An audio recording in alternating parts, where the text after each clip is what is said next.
You talk a little bit about what the message was to the team after the game. Well, I just the inconsistencies in our game as individuals and as a group, it's unacceptable. First period was unacceptable. I've talked to these guys a couple of weeks about focusing on the process of how we're trying to do things, and not on the result all the time.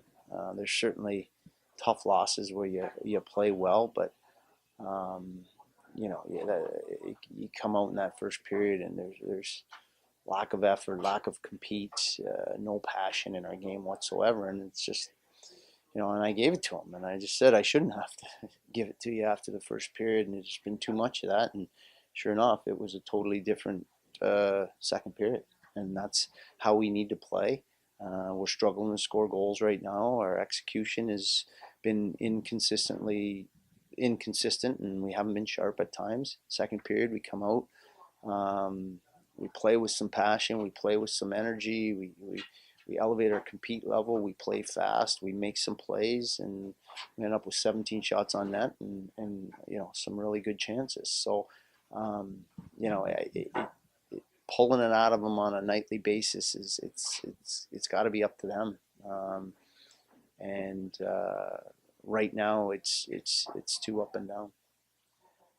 It's not very often that you have a post game talk. Do you just feel like it was necessary at this time that the Yeah, you know what? Well, and they responded, but it shouldn't take me to do that. I've had to do that too many times, and they're pro hockey players, and we have leaders, young and old, and they're the motivation to play the game.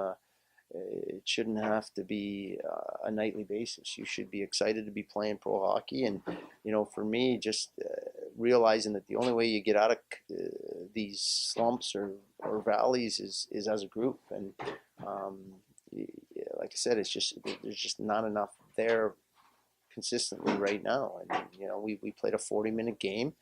Um, and right now we make a mistake and it ends up in our net, but nobody's feeling sorry for us. And it's only the only way there's a group of 22, 23 guys that are going to get you out of it. Nobody else.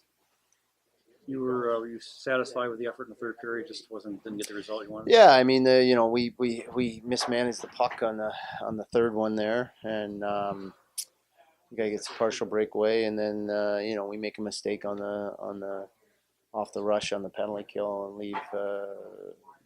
leave that guy right open. But on the other side, we had our chances, and we lost the specialty team battle tonight. The power play was not sharp again tonight, and that's going to cost you, especially when you're struggling to score goals.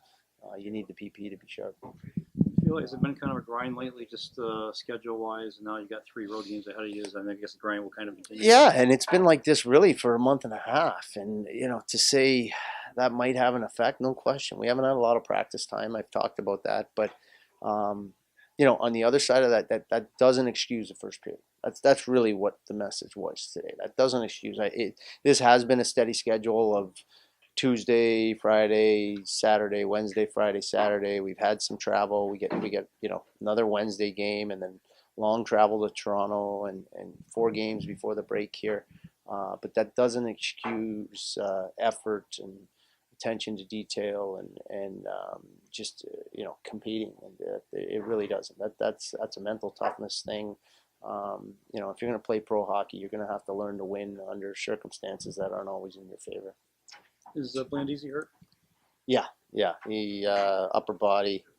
We're hoping Wednesday.